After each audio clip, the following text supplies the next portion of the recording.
Hello, everybody, and welcome to the Mainstream Indie Music channel. You know, a lot of times on this channel, when I talk about indie music, it seems like from the 2000s to where we are in the 2020s so far, there was a shift in the tone of indie music. Really, you could split it up by the decade that it was in, from the 2000s to the 2010s, and from the 2010s to the 2020s. There was definitely a change in vibe. You think of the 2000s, and a lot of the times you think of the deeper indie bands like Arcade Fire, Block Party, The National, the Yeah Yeah Yeahs, whoever, the Strokes even. And you think of kind of darker sounding music, and it's not like it was a bad thing. The lyrics were very expressive, they were deep, they were very emotional. And then when you get to the 2010s, there was a change. And again, it's not even a bad change in tone, it's just the tone changed. The lyrics were a little bit on the lighter side, and the overall feeling of the song was much lighter. It wasn't as dark, it wasn't as brooding, it wasn't even as complex. In fact, in a lot of ways, it started to mirror what was happening in the pop scene, where a lot of pop music, that's the direction it was going, and it was starting to fuse with a lot more synthesizers and with a lot more kind of like anthem sounding choruses. Now, of course, the caveat to that is fully more explained in the video that I did about the stomp clap era, explained by somebody who pretty much was in his 20s when that was going on. I mean, the meme is real because it's a thing, right? Like, it's actually, that's what was happening. The stomp clap, we're going to live forever and we're going to, be young forever and so on and so forth. And I love Anna's Son. I love this song. In fact, this song brings back so much memories for myself. I had just moved from a small Midwest town to the East Coast to New York. I think the year before this song came out. So this song for me brings back those memories of those early days, kind of setting up roots and exploring the world for the first time.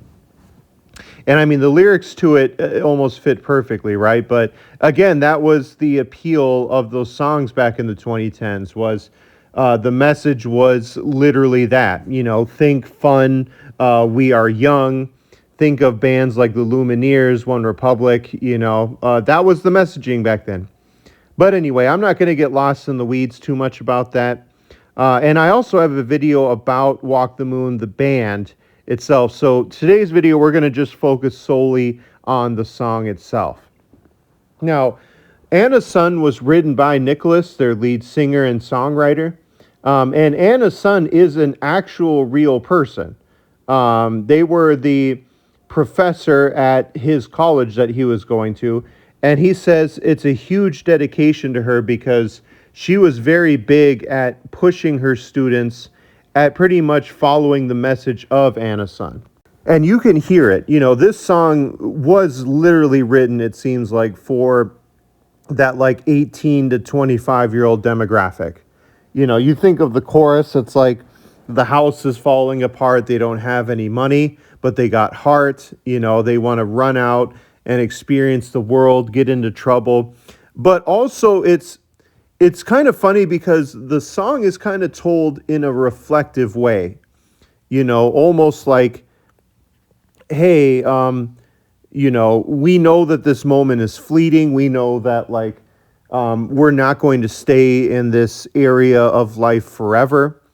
I mean, hey, when Nicholas wrote this, he was in his early 20s, so it was almost like he was experiencing this way of life for the first time.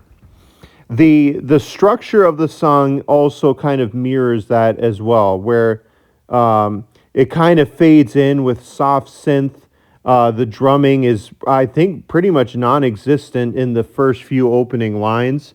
And so you kind of hit the pre-chorus and chorus for the first time where it kind of explodes. And then it goes into that heavy synth riff that's kind of used throughout the rest of the song after that too. So it blends in very well with the messaging and lyrics of the song. While doing research into the song, what I thought was really cool was there was a synopsis of it that I think really resonates with me. And maybe if you were pretty much around my age, and around that period of time, um, let me just tell you, the synopsis said the song almost is melancholy looking back at it now, because again, the like I said a few minutes ago, the overall tone of the song is almost reflective. It's like the language and vocabulary used in the lyrics aren't being told in a way as if they're going through it right now.